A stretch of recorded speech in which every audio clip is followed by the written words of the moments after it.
Nel 1313 il senese Giovanni Tolomei, il futuro beato Bernardo, già maestro di giurisprudenza nella sua città, mosse da Siena con 2 suoi compagni verso la Val d'Orcia attraverso le valli circonvicine. Aveva 40 anni. Giovanni cercava la solitudine per ritrovare intatta l'interiore capacità di preghiera e di lavoro secondo la regola di San Benedetto di cui era devoto. Fra queste crete lunari, in vista di un paesaggio orrido e bellissimo, allora si chiamava il deserto di Accona, Giovanni sostò e pregò come eremita per 6 anni, prima di fondare su uno sprone di roccia l'abbazia di Monte Oliveto, primo seme del ramo olivetano dell'ordine benedettino.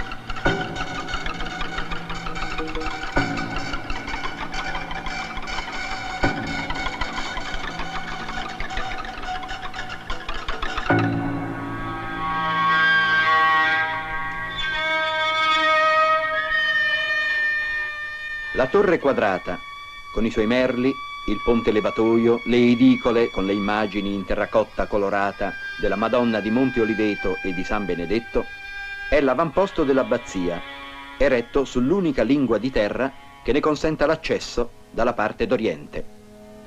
Dalle altre 3 parti, il precipizio cinge tutt'intorno la cittadella sacra.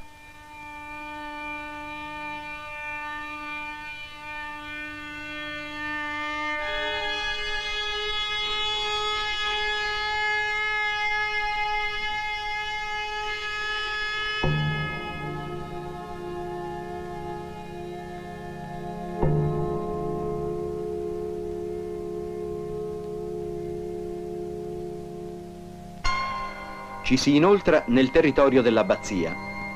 Il lavoro ha trasfigurato il deserto, le crete hanno germinato la selva. Cappelle si annidano nel verde, questa di Santa Francesca Romana, e sulla primitiva grotta in cui visse la cappella dedicata a Bernardo.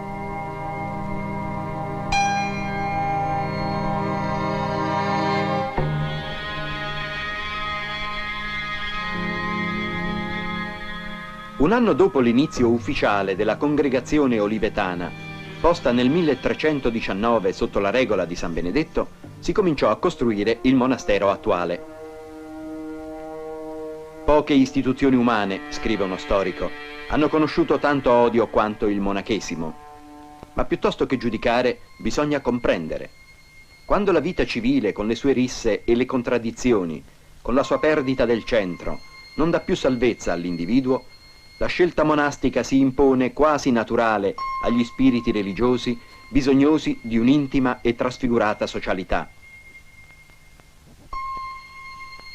La storia mostra che i grandi monaci, almeno quelli d'Occidente, realizzato un primo distacco dal quotidiano, tornarono a darsi un ordine sociale, dei capi, comuni regole di vita e di culto. Così fece il fondatore di Monte Oliveto, e questa era stata l'esperienza del suo maestro e modello, di cui il Sodoma e il Signorelli narrarono le storie nel Chiostro Grande.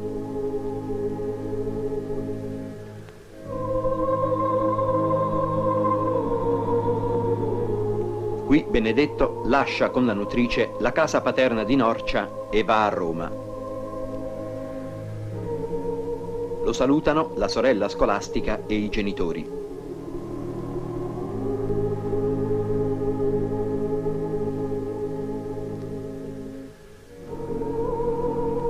Benedetto conosce la solitudine.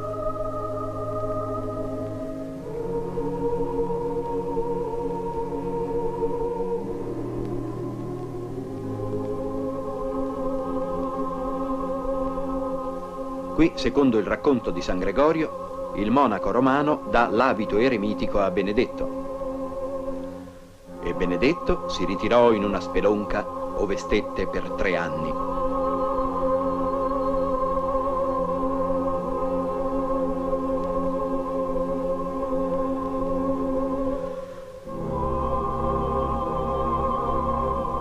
La prima manifestazione pubblica. Benedetto ammaestra nella dottrina sacra i contadini che lo visitano.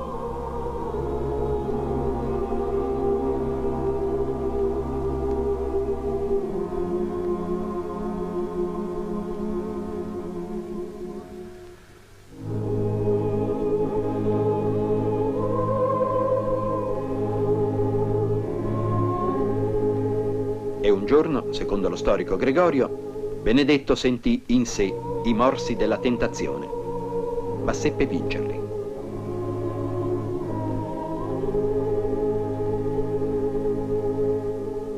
Pregato da alcuni eremiti, Benedetto accetta di diventare il loro capo ed abate.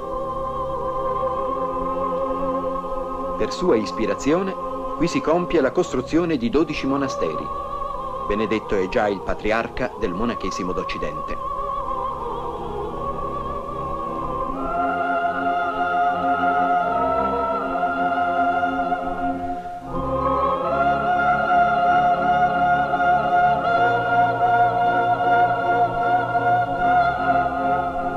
I prodigi. Pregato dai monaci e raccoltosi in preghiera sul monte, Benedetto fa scaturire l'acqua dalla roccia.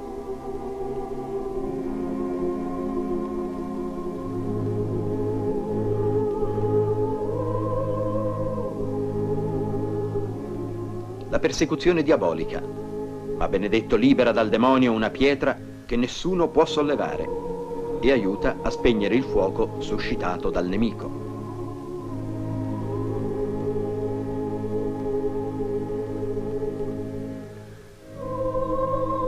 Al monacello è caduto addosso il muro.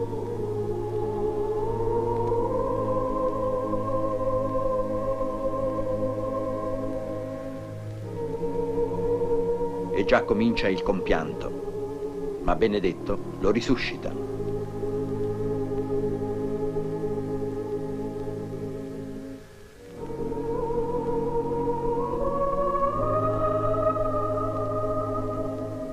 E qui l'immagine del fondatore di Monte Oliveto, il beato Bernardo Tolomei.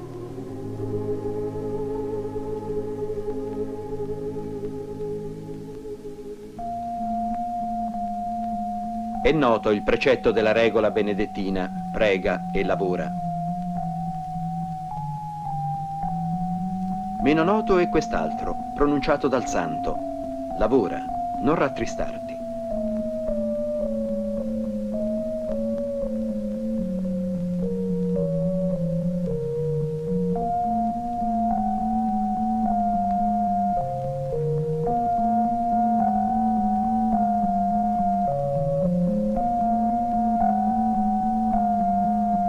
Anche oggi a Monte Oliveto questo è lo spirito con cui si lavora, sia che i monaci si dedichino a risanare preziosi libri antichi, sia a produrre liquori secondo formule rimaste integre nei secoli. Prima che mezzo di sussistenza o fonte di guadagno per la comunità, mai per il singolo, il cui trattamento è sempre lo stesso, il lavoro è ginnastica dello spirito, occupazione, libertà dalle insidie dell'ozio.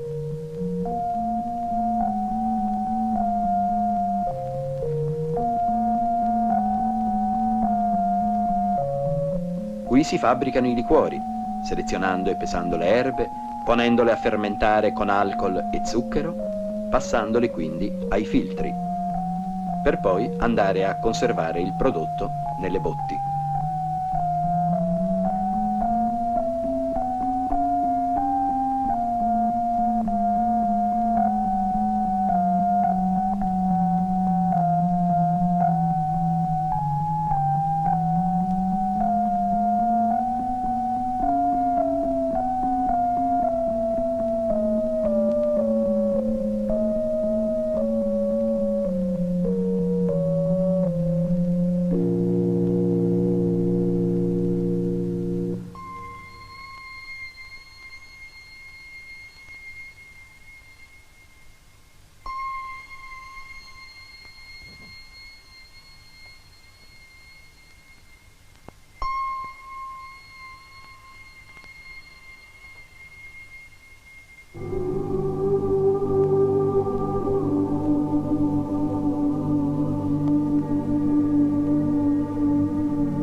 Dal finale del capitolo 7 della regola benedettina. Ascesi dunque tutti questi gradi di umiltà, presto il monaco raggiunge quell'amore di Dio che, se perfetto, caccia via ogni timore. Per tale amore, tutte le cose che prima adempiva non senza trepidazione, comincerà a osservarle senza alcun travaglio, come per abito di natura, non già per timore dell'inferno, ma per amore di Cristo e per la stessa buona e dilettosa abitudine della virtù.